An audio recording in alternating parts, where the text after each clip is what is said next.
Welcome to Politics Done Right. I am your host, Egberto Willies. This is a progressive program that will take the mystery out of politics.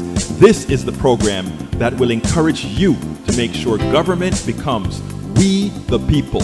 Whether you are liberal, progressive, conservative, or otherwise, you get to air your point of view. We are an independent media outlet that, unlike mainstream media beholden to corporations, we only owe allegiance to you. Remember, you can also send me a tweet at EGBERTOWILLIES. That is at Egberto Willies. Let us engage. It is Politics Done Right.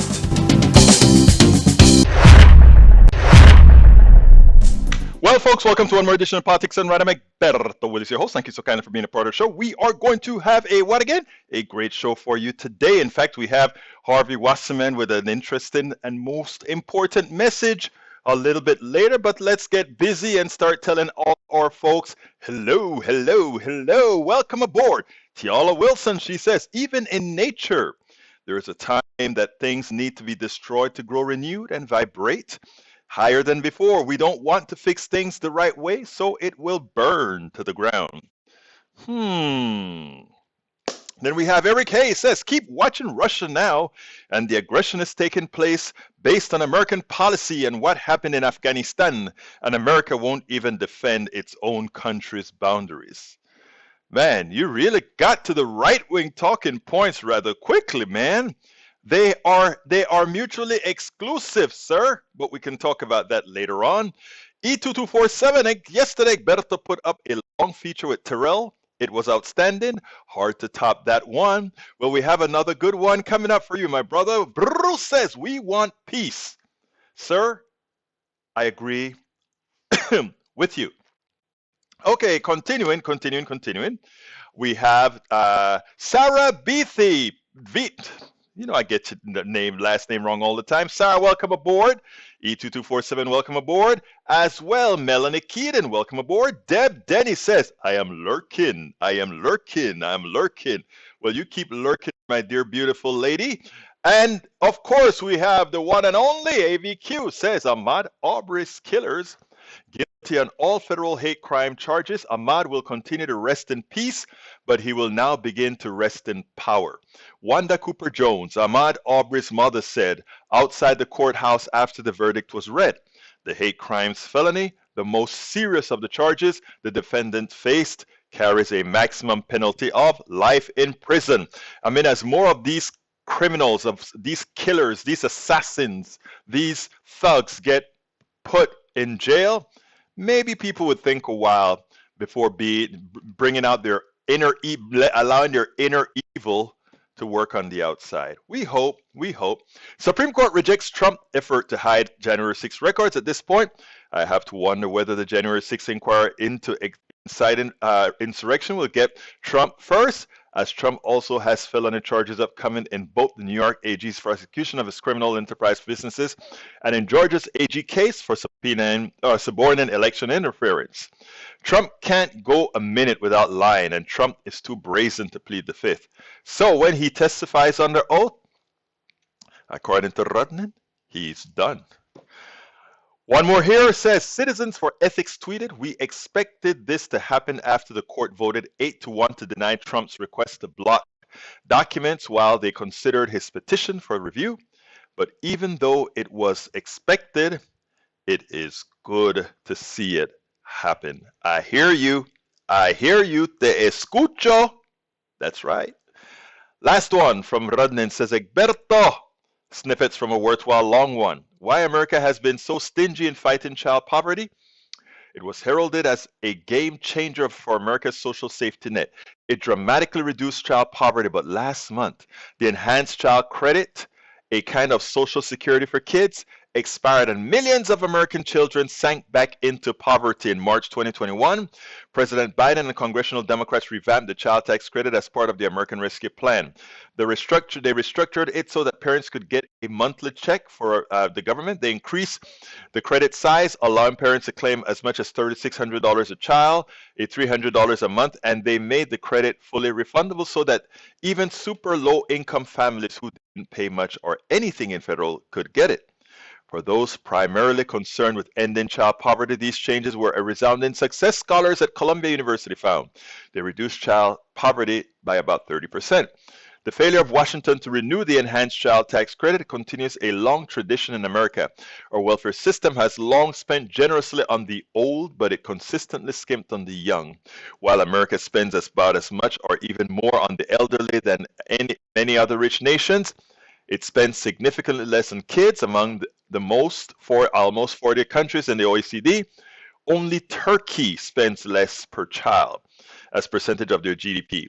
It is a big reason why the United States has much higher rate of child poverty than most other affluent countries, and even has a higher rate of child poverty than some not so affluent countries. And the thing about it is, even Cuba has a better rate than we do when it comes to maternal death, all that kind of stuff. It's a shame. You know, and it's a shame that the people who are opposing this are generally the people who love to talk about family values, family values, family values. Those who talk about family values the most often are the ones who have valued families the least. Republicans, are you listening? Republican politicians, those who support them, who are, we need to cut taxes, we need to cut taxes. In other words, we need to let them starve, even as we take our bigger share of the economic system. Let them starve. You know? It's amazing. It's just amazing. And just reading that kind of pisses you off, you know? All right, we have here, para ver. We have Tiala Wilson says they're literally about to sell land on the moon. So it's not enough to mess up the world now. We have our eyes set on the universe. Sad, really. But we are such an insignificant part of the universe, Tiala, that while that may mean something to us that, oh, they're selling pieces of the moon, it's just a very tiny piece of, not even as big as a piece of sand in the entire world, what the moon is to the universe. So no, we kind of have a tendency to believe we are much more consequential than we really are. We're not all that consequential in the universe. We are tiny, tiny speck. Okay. E2247 says nearly 5,000 troops from the 82nd Airborne Division who arrived in Poland last week are working with Polish forces to set up processing centers for tens of thousands of people, including Americans, who are expected to flee neighboring Ukraine. And you know, our Terrell is in Ukraine, and he said, I'm staying. I spoke to him recently. Again, he said, I'm staying in Ukraine. Let's see what happens. Let's see if they try to get to Kiev from Belarus or not. We'll find out. Nanette Bird Smith, welcome aboard, my friend. Welcome aboard, my friend. Eric Hayes says, Biden energy policy forces Americans a reliance on Russia's supply, but it doesn't have to. Why is this? No, okay. You know what? I'm glad you brought that up about the energy, because I said I was going to speak about this.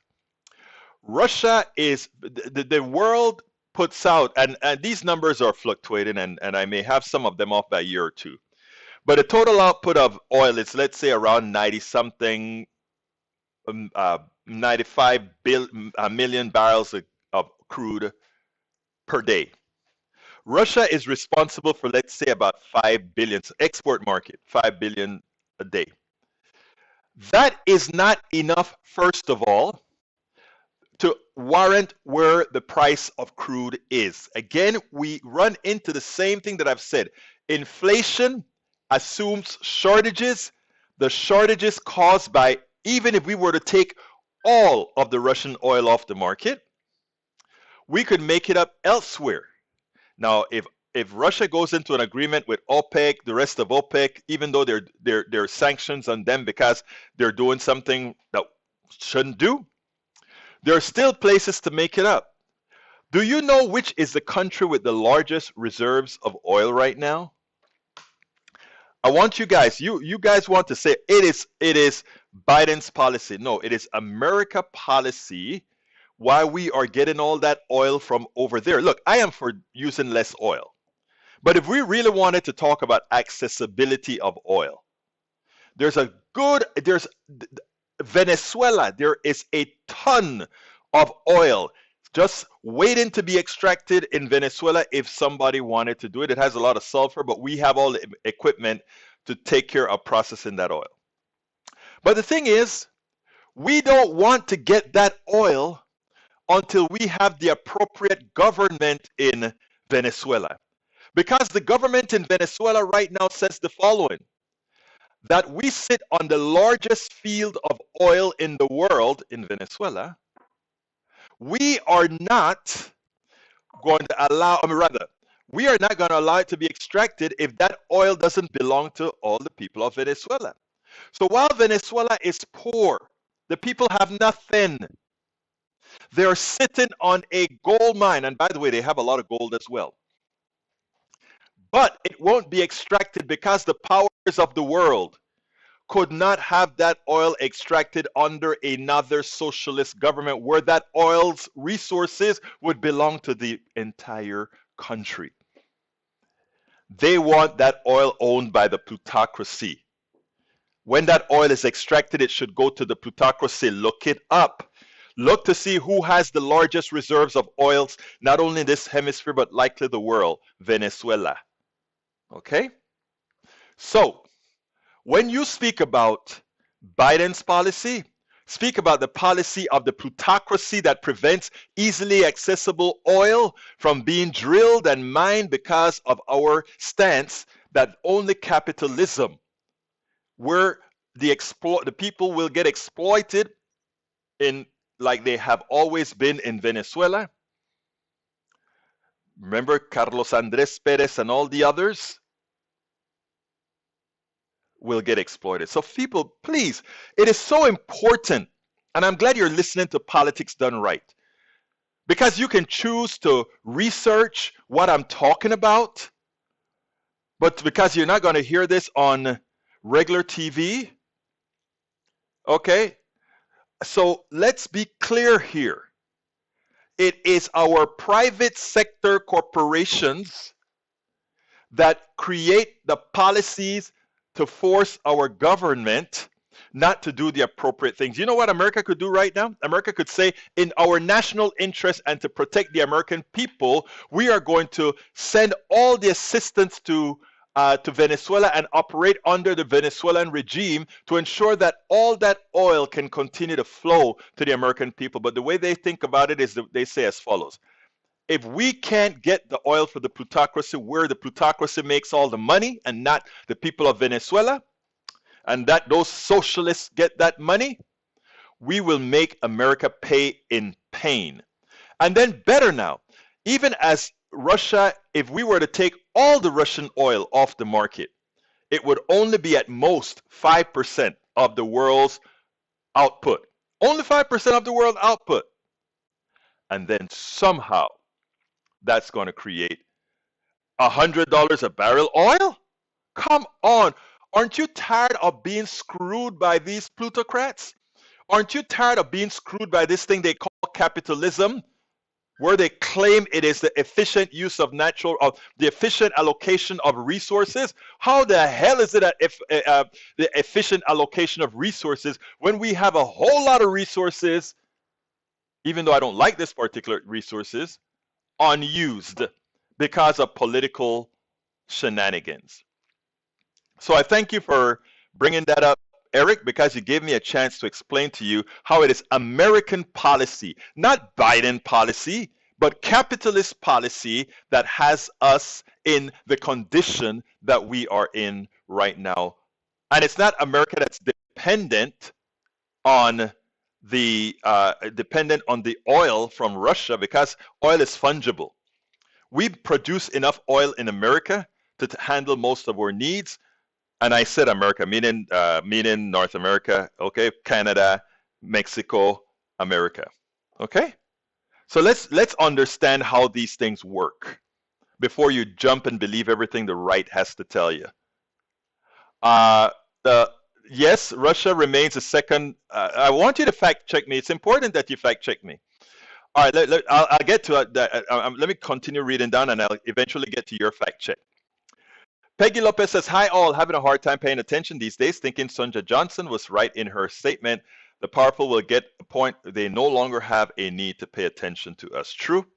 Tom C says alternate headline Q Handmaid's Tale. Michigan Republicans say 1965 Supreme Court decision legalizing birth control was wrong. Banning abortion is not enough for the right wing. Can you believe that, man? You know, it's always the next step, right?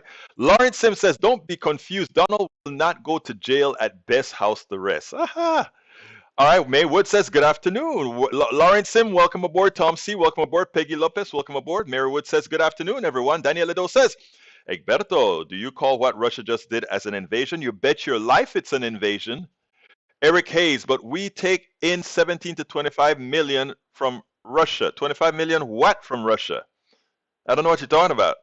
Russia doesn't even make 25 million barrels of oil per month. I mean, per day. I mean, the daily oil is 90 something million barrels, as I recall. And Russia puts out, I think, 5 million barrels on the export market, somewhere around there, 5 or 6. Look it up.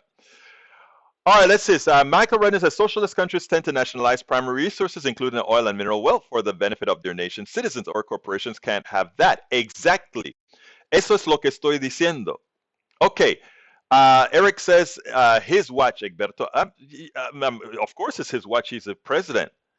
But he can't make a change to a plutocratic system handedly. It takes the entire Congress, etc.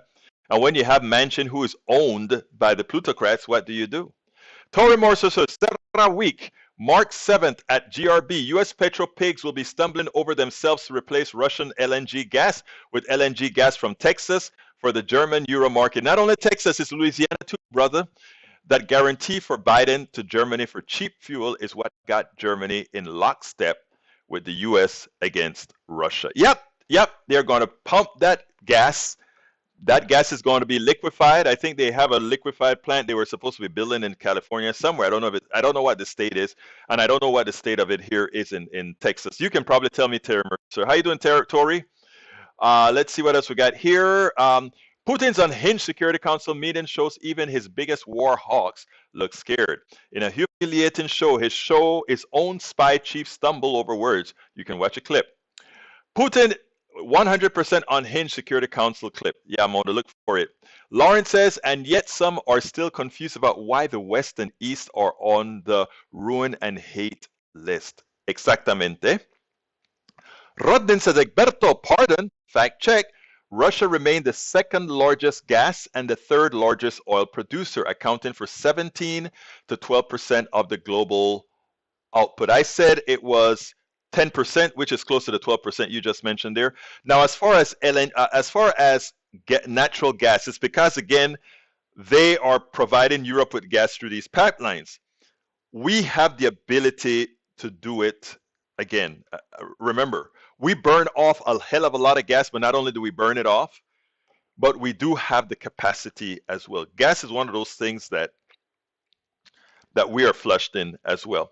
And so I don't think you're going against anything that I said, Mr. Rudnan. I said 10% is what Russia produced in oil. I don't think that's all that far from the 10% that I actually said, but, fact check accepted. Let's see what else we have here. Michael Renner says Russia has emerged as the world's largest oil producer, accounting for 12.5% of global oil market. Okay. And we could, look, think about this. Can everybody live with about 10% less gasoline in their car? The answer is probably yes. And can we do quite a bit less driving? Remember when we had the pandemic and a lot more people stayed home? Of course. There are a lot of ways around this losing 10 to 12% of the oil. The thing about it is we're not going to lose 10 to 12% of the oil because he's not going to keep all his oil off the market at all. So let's get practical here. Alistair Waters, welcome to Politics Done Right. Roberto Luis, ¿cómo estás, mi hermano? Bienvenido al programa. Michael Rondon says Russia's daily oil production is 11,262,000. Yeah, okay. I think I said 5 million. I was completely off there. It's actually, I was thinking 10 million barrels, which was 10% of the 100 million that I said. 95 to 100 million that I said is produced every day. So thank you for giving that information. You come to Politics Done Right to get just that information that's true and fact-based. Thank you for looking that up. All right, Eric Hastings mentioned, look looking after his constituents, which is mostly fossil fuels, so he's doing his job, right? Wrong. Again, if his constituents were profiting from the coal, which is what his fossil fuels is, right? Coal, not a whole lot of oil, but coal. But all the spoils go to the top. So no, that's not a true answer at all. Hi Coop, welcome. Hi Coop 333. Have no patience for any right-wing idiot points today. Well, I don't call folks idiots. I just try to enlighten folks. Egberto, you can ride your bike if you want. Not everyone wants to walk everywhere. I ride my bike as well. Daniel Edo said, we must tread very carefully on Ukraine.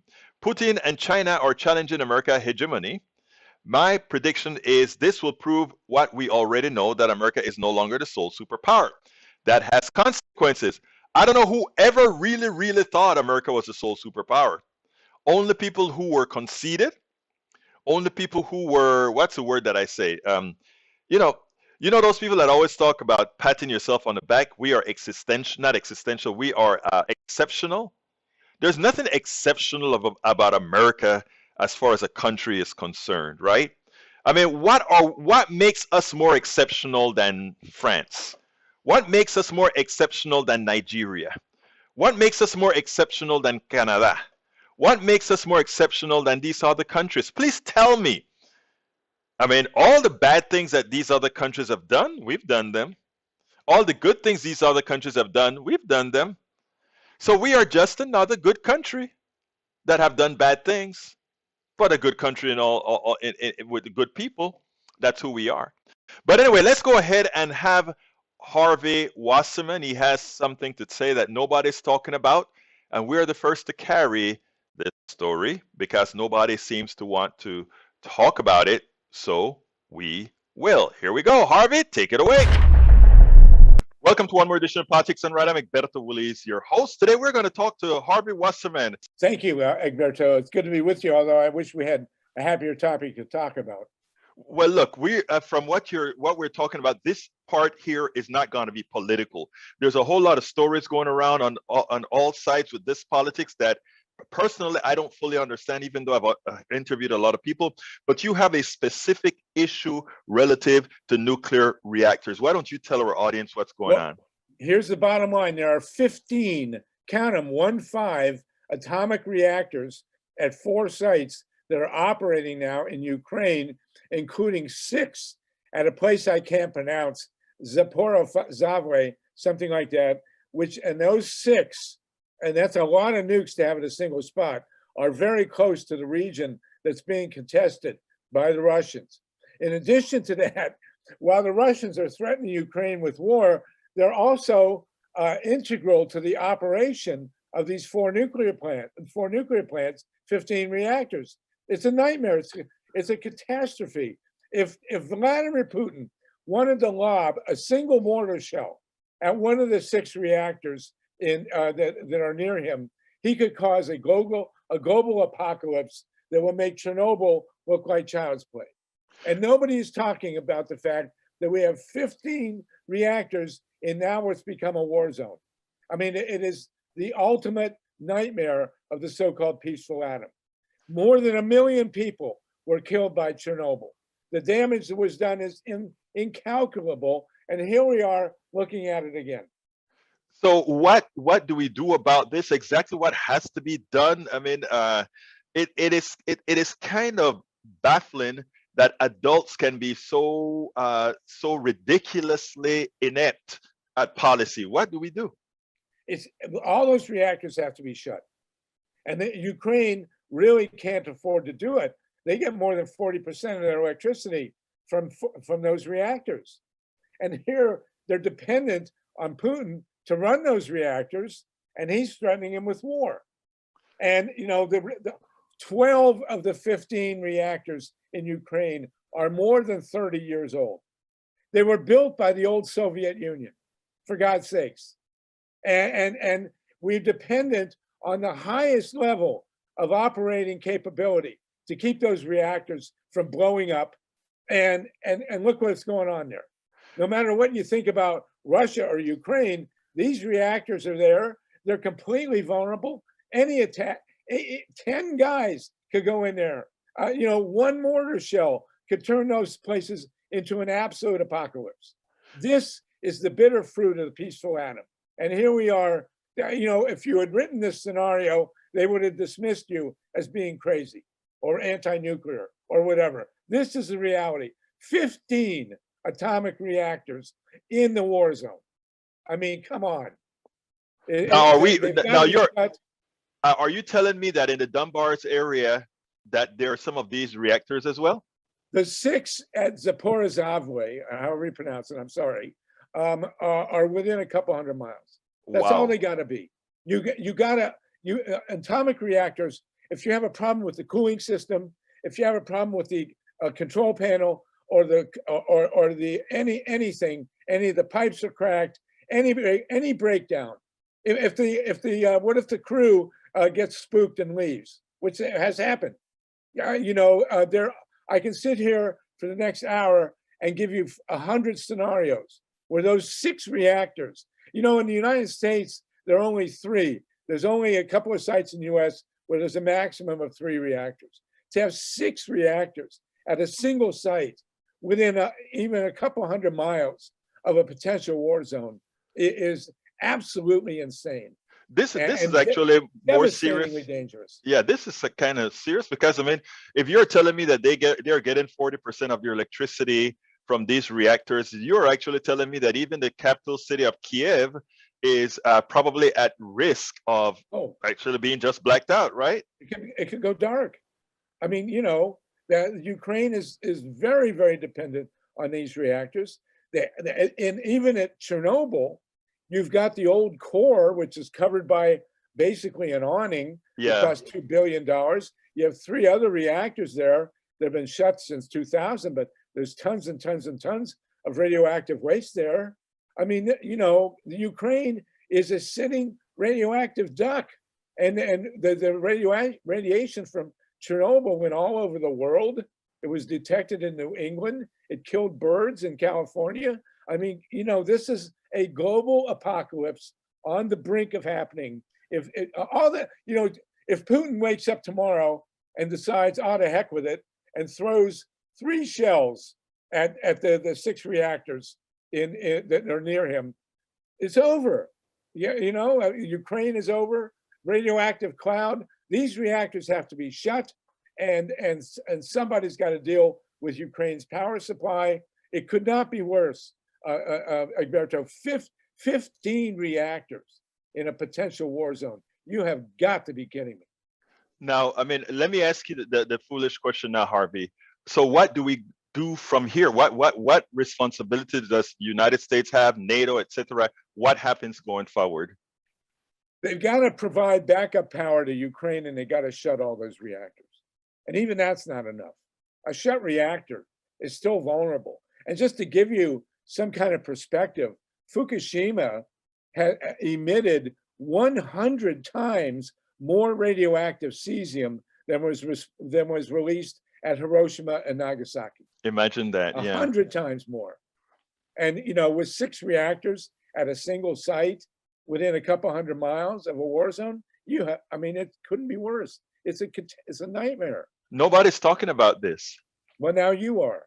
So, you're the first to get on the air with this. It's absolutely terrifying. And you're right. Why? Because the nuclear industry has 400 reactors worldwide. There are 93 in the United States. Virtually all of them more than 30 years old. With a 30-year-old reactor, anything can go wrong at any time. So if you introduce instability into the region, which is now being done, we could lose the cooling system. We can lose an operating crew. Anything can happen with these reactors. So all these people that just want warmongering, if Putin misbehaves, we just go blow crap up or whatever. Or even Putin, if he feels that he's in a vulnerable condition, could actually do something. This requires a whole lot of smart diplomacy, eh? It would take 1/1,000,000th of the Russian arsenal to create a global apocalypse. Right. Not even 2 mortar shells would be required to hit the cooling system, spook the operators, whatever you want. Right. Like I said, I could bore you for the next hour. So this is beyond serious, and it's amazing nobody's talking So about let it. me ask you, Harvey, what are you doing about it with your team of folks? Are you guys, I mean, you came here to give me that information. Are you guys, I understand that some of the folks have already been triggering some of the folks in the Defense Department who I think should know this stuff. Well, actually, thanks to Eileen Proctor, I did get a message to a person who has since sent that message to people very high in the Pentagon. They know, they can't not know about this. Right. They just don't want it in the media because the nuclear industry, as I say, there's 400 reactors worldwide. Most of them are 30 years old or older. All of them in the United States, with one exception, are 30 years or older. You know, it takes nothing. It's like driving down the highway full of potholes in a 1980 Volkswagen. I mean, you know, it's just, it's an insane situation. Well, look, And absolutely terrifying. Harvey Wasserman, look, thank you so kindly for bringing us this information. We're definitely going to put this out there all over because this is something that it does. I mean, it may seem like they're way over there, but that stuff gets into the Baltic Sea. That thing gets into the Mediterranean. That thing gets everywhere, ultimately speaking, and through the different jet streams that they are. So, thank you so kindly for bringing that up in to our attention. Anything else that you'd like to tell us before we leave? Well, look, this is the ultimate reason why we want to go to green energy. And, you know, these guys want to talk about the wonders of nuclear power and carbon and all that stuff. It's ridiculous. Any of the slightest miscalculation at any one of these 15 reactors is apocalyptic. And so if you want to, your listeners want any more further debate about why nuclear power plants need to be shut and why we can't build any more of them and why we need to shift immediately to wind and solar and batteries and LED, this is it. I mean, you know, Putin gets up on the wrong side of the bed and we're all going to be showered in radiation. That's the bottom line. Harvey Wasserman, thank you so kindly for having been on Politics Done Right. Thank you, Alberto. And you are the first. You put this out, you'll be the first. All right, folks, I hope you enjoyed Harvey. Harvey is always a pleasure to speak to. We work in a whole lot of other areas together on the Pacifica Network and other networks out there. Anyhow, let's see. Para ver. We have, I think Daniel says Egberto is showing his ignorance. I never said exceptional. Superpower is a political term. Look up the history. I wasn't trying to say that you said exceptional. I was just adding that to the conversation that we were never really the sole superpower. You know, to sit down there with China having 3 times or 4 times our population and think we were a superpower. I think it's sort of it's full of hubris, right? So no, I wasn't trying to say that you called us exceptional, but you know, many have. In fact, many on the right, if you don't say you're exceptional, they want to call you a traitor when you're just telling the truth, you know? All right, let's see. Michael says Chernobyl caused 1 million deaths. Quest offers a gross overestimate. The Union of Concerned Scientists estimate between 4,000 and 27,000 people died as a result of the disaster, whereas Greenpeace placed a figure at 93,000 to 200,000. I think when Harvey talks about 1 million, Harvey's talking about all the residual effects. In other words, all the people who have gotten genetic diseases, all the people who have gotten latent cancers, all that sort of thing, I think is what they're talking about. But again, you know, Harvey was interviewed. What can I say? Let's see. Russia knows where the nuclear reactors are. If they're stupid enough to bomb those areas, they don't have to bomb it. The problem is what happens if the guys who run the reactors get spoofed, right? That is our big concern. Tori Mercer says, in Ukraine, there are 3 main points that need to be resolved via negotiation. 1, self-determination for all Ukrainians. 2, where to draw the borders. And 3, nukes, NATO nukes and Russian nukes, self-determination. Point number 1 is not negotiable. But when it is observed, it solves point number 2. Crimea and the eastern Ukrainian provinces should have never been given or assigned to Ukraine in 1954 by the Soviets. These are Russian cultural areas and they deserve self-determination just like the Western Ukrainians. Western Ukrainians probably understand that when Eastern Ukrainians vote as a bloc in national Ukrainian elections, it screws up the political system because it basically gives Russia a veto on everything, and they wind up in much worse gridlock than even the US political system. Western UKs need to gulp real hard and cede the eastern provinces and Crimea to Russia. It's full of outdated and toxic 1950s Soviet coal mines and industrial sites and due for a green makeover anyway. Toss it like a bad roommate that kicks your cat. That just leaves point number 3, nukes. 2022 to 1945 equals 77 years of mutually assured destruction, aka madness. Yeah, MAD. It's always a good time to stop pointing weapons at people. Nukes are just the tippy top of a very lucrative industry. So, when the nukes go away, so does the reason for most of other products manufactured by some incredibly evil and greedy MFs, and they will not go away by themselves. They control their market share in the US and Russia by sucking money from the working class. The reason I'm reading this from Torres is making a lot of sense here. A large percentage of it's corrupting and controlling the legislature of US and Russia.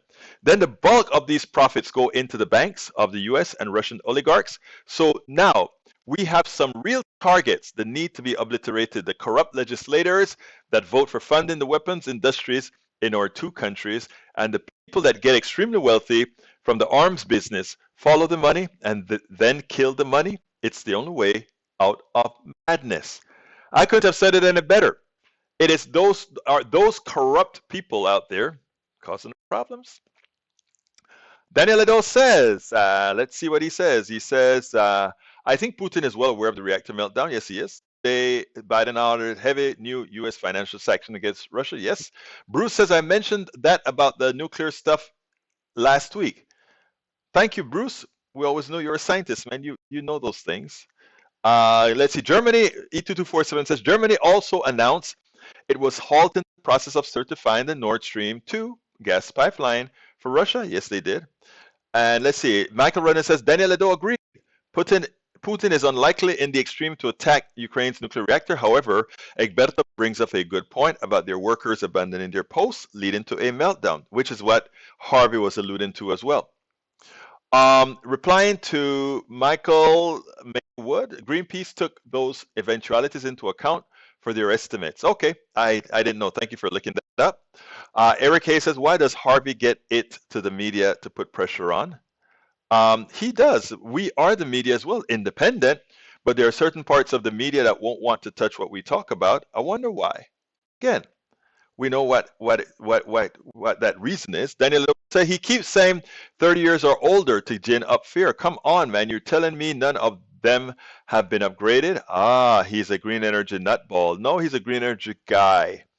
And you shouldn't be calling green energy people nutballs. They're doing important work. Haiku 33333 says nuclear is green energy, Lado.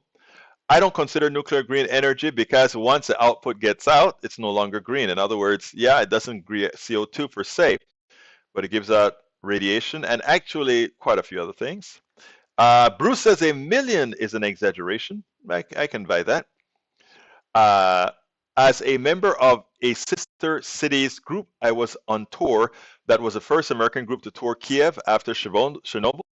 Kiev is one of the most beautiful cities I've ever been in. Part of my sorrow. You go, girl.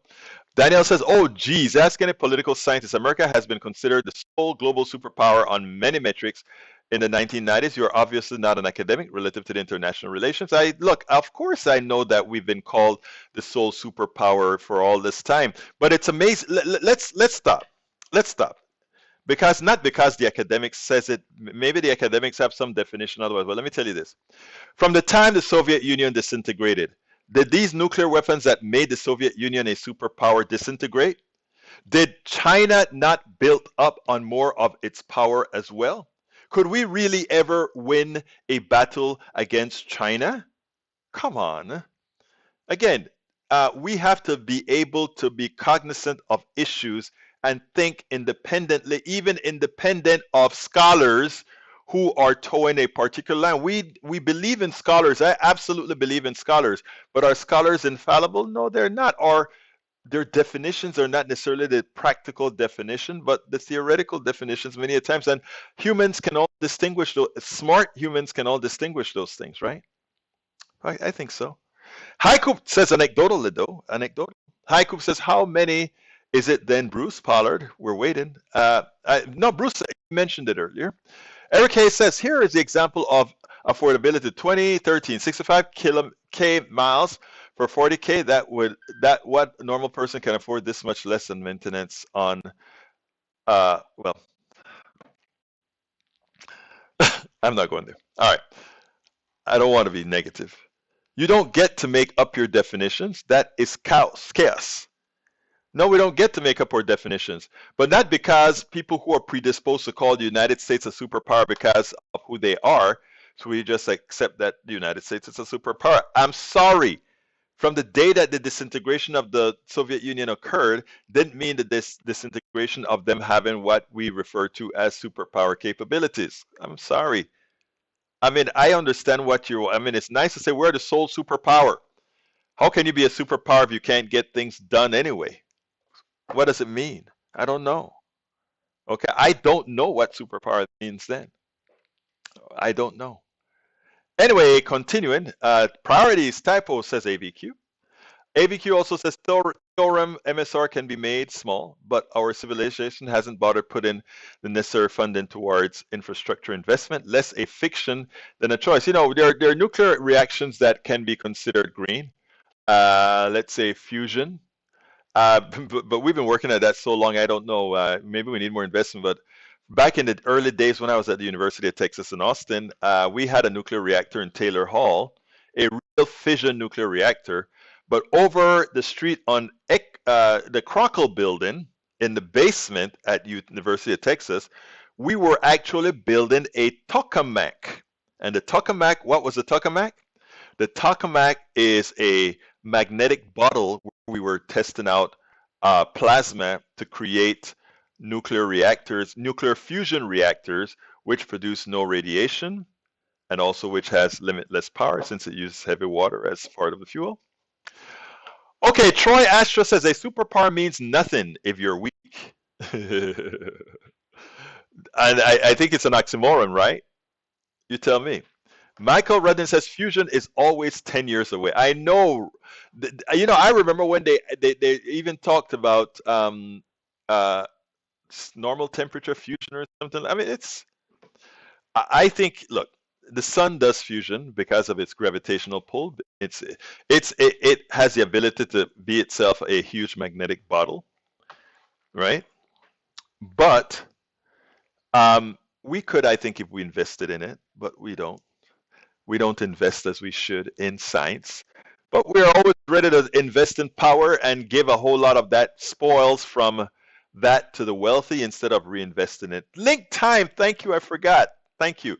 Hey, folks, let's go ahead and do my video. Berto Willis, as host of Politics Done Right, a progressive radio media show on Pacifica Network's KPFT 90.1 FM Houston that engages all ideologies, I found that our political angst isn't mostly ideological. There is a well-designed effort by many in power to control us. If we are at each other's throats, we are less likely to demand our economic and local wishes. In that light, I wrote 3 books. I wrote the first one titled, As I See It, Class Warfare, the Only Resort to Right-Wing Doom, to describe the entire economy in a manner we can all understand. It highlights why it was designed to pilfer most as it empowers a few, the chosen. The second book, titled, It's Worth It, How to Talk to Your Right-Wing Relatives, Friends, and Neighbors, take it to the next level. After understanding how the system pilfers, it is incumbent that we can speak to our peers to empower a change. The third book, How to Make America Utopia, Take Away the Economy from Those Who Rigged It, gives us a place to land. After learning about our economy that is dysfunctional for most and learning how to engage the other side, we point out what would make an economy that works for all. Each book stands on its own, but together they provide the full picture. Please consider getting one or more. You will undoubtedly learn, be entertained, and help us continue the mission with our blogs, articles, videos, and books. Yes, So please, you can find our book. Oh, somebody's trying to spam us with bad stuff. You can find our books at politicsdoneright.com/books. Let me get rid of that spammer real quick first, and then I'll get back to it. Let's see, get rid of you. I think you're gone now. Let's see if I have any more. Yep, you're all gone. Great. All right, got rid of the spammer.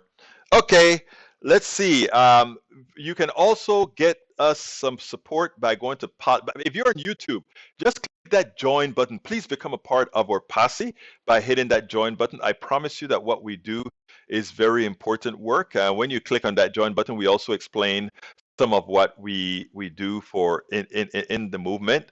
You can also, if you don't see that join button, or if you're on another network, you can join our YouTube network by just going to politicsdoneright.com/YouTube, politicsdoneright.com/YouTube. Alternatively, you can support us on Patreon. We need a lot of patrons.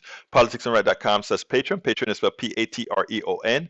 Patreon, or you can support us on PayPal. That is politicsdoneright.com/PayPal, politicsdoneright.com/PayPal. Alternatively, you can visit us at our store as well. We have some great new products at our store, politicsdoneright.com/store, politicsdoneright.com/store.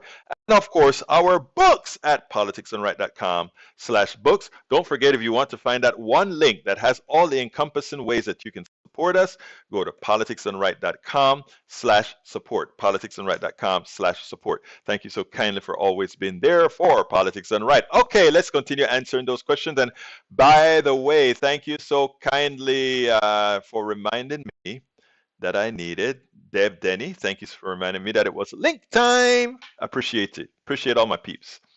All right, let's see what else we got here. We have Eric Hayes who says, could you say our government is now a majority shareholder in Pfizer or Moderna since 2020? Think about it. Well, I mean, it all the way, right? We're the ones who invested in the design of these products, right? I mean, in the case of Moderna, for sure. Pfizer, I think, has another genesis, but ultimately, we all pay for these discoveries because we are the ones who've done it. We're the one who invested in it, and then these mega big pharma companies, they get all the spoils from it. Boomer U says, we have invested trillions in nukes. No nuke project is done by industry except extracting money from ratepayers. Ohio nuke spent $60 million on politicians. Shame, huh? All right, Ledo says, okay, this is the last time I will explain this to you. Well, thank you, Ledo, for really talking to me and teaching me. He says, the term superpower is understood by honest people to describe global political relations. It is based on multiple metrics. It is used to define those metrics. I get it. You like to define so as to conform to your ideology. It reveals how your ideology is hostile to intellectual debate. Okay. Wow. I wouldn't have quite said it that way, but if you want to call me anti-intellectual, hey, that's why it's a free country and you're able to say whatever you want, right, Daniel? I think it's free. But, you know, I mean, when I read that definition of superpower, I would have to still agree that, I mean, if you define superpower just that way, right? I would have to say that we are still the sole superpower. When you take a look at SWIFT, the interchange that we have with banking and all of that, it all goes through the American system, right? So in that case, until we get off the dollar, until we get off, if that's how you're defining all those issues, right? Then everything goes through America, right? But you see, if you take a look at our impotence in controlling much of the world, that is where I come across and say, how can you call yourself a superpower when little countries can do things and are ineffective at it? So I'm going to split the difference here with you, Daniel. And here's how I'm going to split the difference. I'm going to give it to you that under that definition, we are still the sole superpower. You know, again, I read, I listen, I understand, and I'm not scared to change, you know, based on what definition you give there. I'll give you that. But as far as in practical terms, I stand by what I said. Hell no. Just think about what I've said here. Colonel Cox is Gilberto, rocking in a rocking chair. I don't care if rock nowhere. That's funny. PDR mission statement inspires and brims with goodwill. Thank you so kindly. Worth reading. It's the first thing you see. politicsdoneright.com/support. Please, I love you, brother. Thank you for promoting what we do. Last time explaining, God, let's hope that is true. Hey, man, I like listening to everybody, man. Hey, Daniel. Man, if only Egberto could put this meme on the screen. You know what? Since you've been telling me to do this for so long, I am going to try it one more time. And let's go ahead and see. It may not look. I'm going to put it up, okay? I'm going to put it on the screen. It's going to blink some, but I think everybody can tolerate the blinks, so we'll have it blinking, but it's okay. I'm going to put it up. Let's see if it goes, and if it goes, it's going to blink. But that's what Rudnan wants you to see, and I think it's an important piece of thing to see. So there you go. I want to see what causes a blink. I don't know. But there you go. And let me just read it for those who can't read through the blink. It says, take the bait. That's why it's called debate. I love that. I love that. I love that. I love that. I love that. Okay, so I did it for you, Brother Rudnan. Is that okay now with you, sir? Let me know if I fulfilled your wish, sir. Okay, let's continue. What else? What other messages are out there? Eric Hayes says, this country is not free, lost of extra costs, but the taxpayers now. Michael Rondin says, thanks for that, Egberto. See ya in a couple days. Tomorrow's gonna be at the dentist. Hey, I think I read that before you go. Let me see. Let me see what you wrote about the dentist. I think you wrote something about the dentist, didn't you, Rudnan? Rudnan says, Egberto, I'm going to be away tomorrow to the dentist, so this show, see you in 2 days. We're gonna miss you tomorrow, Rudnan, but you know, we love you. Just make sure and get back here with your good stuff. Make sure you have all that good stuff. And I love the little molar that you have in your thing there. The molar is kind of fun. Okay, I have one other video I want to show you. This video, it was warm to me. Because what happened is Sam Donaldson was there to discuss Lilian Carter, a very, very nice woman before her time, a civil rights leader before her time, who wasn't married to necessarily somebody who followed civil rights. It was President Carter's mother. But if you wanted to know the benevolence of Jim Carter, on why Jimmy Carter was the way he is, it's because of who his mother was. But something else happened at the end of the show that really was touching. Finally, I saw a break in patriarchy because of how this person responded when Donaldson asked the question. And when Mika Brzezinski, it was Mika Brzezinski's show, and I really enjoyed the respect that this guy had for her. So I want you to listen to this. And again, two good things. Lilian Carter, a wonderful woman, and the deferral of this man. Check this out. Elise Jordan, you have the next question. Sam Elise Jordan here. I love that you are showcasing, such a strong Southern woman who obviously had great influence on her son. And I find her story fascinating because it's one thing for President Carter to have held evolved views on race and human rights, given the decades he lived in. But Miss Lilian was born in the turn of the century, deep South Georgia. What can you tell us about how her upbringing and background influenced her beliefs? Just looking at her biography and all of that, in a small town of Archery, Georgia, what caused her to be a person who understood human rights and the civil rights of everybody in this country, I'm just not competent to tell you. All I know is that she did. And I know she infused her children with the same view. And Jimmy Carter would say the same thing if he were here today. God bless him. He's 98. He's doing well. She was the force in the life. Her husband, and Jimmy's father, was a man of the South. And he didn't have the same view as his wife did about all of this. But clearly she ran the family, at least from the standpoint of making the children. Sam, it's Richard Haas. Good morning. Long time no talk. Here we are. We're talking about Russia invading a country. Well, that happened in 1979 with Afghanistan.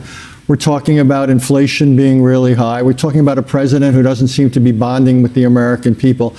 You covered the Carter presidency. You're watching the Biden presidency. Are you struck by the similarities or the differences more? What's your take on it? Well, more the differences. I think both men are decent men.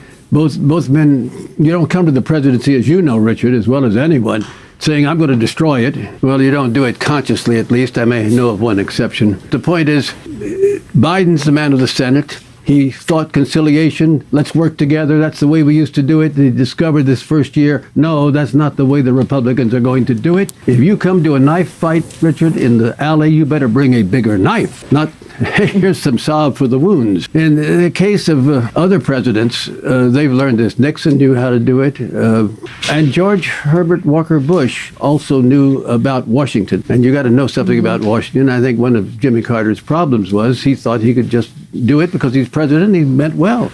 Well, that's not the way it works. And today, Richard, I want to ask you the question.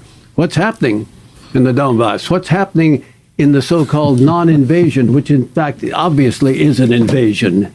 And how do we react? Mika, do I have the right to answer that? You go right ahead. What are we looking ahead to today, especially coming from the White House? I thought that was so very respectful of that man. Donaldson got into his reporter way of being, and even though it's not his show, he went ahead and asked the question, and the other man just went ahead and said, Mika, is it okay for me to answer that question? Deferring to Mika, understanding the type of patriarchy that we have, that in the long run, you always have men come onto these shows, and in as much as it's a woman's running the show, they want to take over. I just found that refreshing. I don't know how many people kind of noticed that, but for me, it was like, while Donaldson was asking the question, in my mind, I was saying, my God, Donaldson, that is Mika's show. She's doing the question and not you. Have some respect is what I was saying. And to just have him defer to her was very, very inspiring. We are at the end of the show, actually, but I just wanted to take the little extra time to say one thing. Yes, I love Jimmy Carter. I think Jimmy Carter is likely the most honest president we have ever had. I think Jimmy Carter is likely the most moral president we have ever had. And Jimmy Carter, unlike most other presidents, didn't leave the presidency to go out there and make a whole bunch of money based on having been president. He went out there to help people, from building homes with Habitat for Humanity, of which I was a donor for a very long time, to many other things. And now with Lee Grant claiming that, well, what reminds people today of Carter is the high gas prices and inflation, I first must remind folks that the inflation doesn't come anywhere close to what it was during the Carter years, but further, that the same manipulation of gas prices by the plutocrats that occurred under Carter is the same thing that's happening under Biden. Gas, there has never been a shortage. It has always been market manipulation by the plutocrats extracting our money. And instead of holding our ire to the president, we should be holding our ire to a capitalist system that allow them to screw us all. Until we start putting our eye on the guilty party, these things will continue to happen to us, and we will continue to lose value, our value to society. My name is Egberto Willies. This is Politics Done Right, and you guys know how I end this, baby. I am what? Out!